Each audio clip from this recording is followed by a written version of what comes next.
No, and you talk about a fastball, it's in the mid-90s. He throws across his body, so he's got a little bit of deception. And he can drop down and flip that breaking ball in there, too, so it's special. And every time I see Zach Britton throw, being an ex-pitcher, and of course, you caught Dempsey. I mean, I don't understand how at those velocities you can make – it's almost like he's throwing a wiffle ball. You know, it's 97 miles an hour, and it's sinking this much. I mean, I can do it with a wiffle ball, but I can never do it with a real ball. And so when I see him pitch, it's like I'm just amazed at what he's able to do with a baseball. How much of an advantage do you think he has when his index finger only gets halfway down his middle finger? When the ball comes off and it doesn't sink this way, it sinks down. It looks like a split finger fastball, except for it's in the upper 90s, you know, which is Bob Wickman, you know, same thing, farming accident, you know, closer way back with the Brewers when I was playing, cut the tip of his finger off in a farming accident, so his finger was a lot shorter too, and he had that big sink too. So I never got quite that desperate to cut my finger off to make my ball move like that, but I thought about it a few times. You know, man,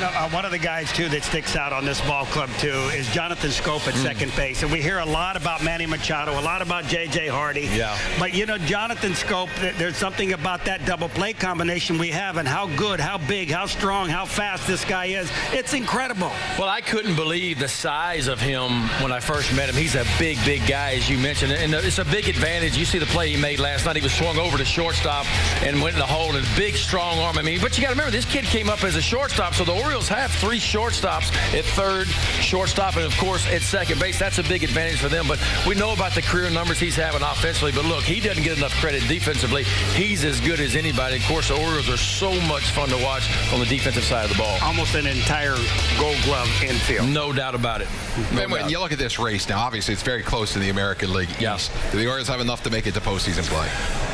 You know, thinking about it the last couple of days, I think three things have to happen. I think, one, they got to get healthy. I mean, they can't win it without Adam Jones. You got to have Darren O'Day back, and you got to have Tillman back. So that's the first thing that has to happen. You have to have those three guys get back in the mix. Second thing for me is runners in scoring position. I know they're fifth in all of baseball at 275, but that doesn't tell the truth. Since the All-Star break, the Orioles are not anywhere close to 275 with runners in scoring position. Matter of fact, in this series right now, they're 0 for 8 with runners in scoring position against the Blue Jays. Yes, they've won a game. It took 3 home runs to do it yesterday, and they can hit the long ball, but they've got to come up with bigger base hits. And of course, I think the final thing, and it's starting to show up, is the starting pitching has to be a little more consistent. Looks like Gosman's really hitting his stride right now. I like the way that Gallardo's got to be big tonight. There's no doubt about that. And of course, the youngster Dylan, he's got to be good too, and he has been good. But I like his stuff too. But I think as you go through this, it was good to see Wade Miley. He had his best start the other day. So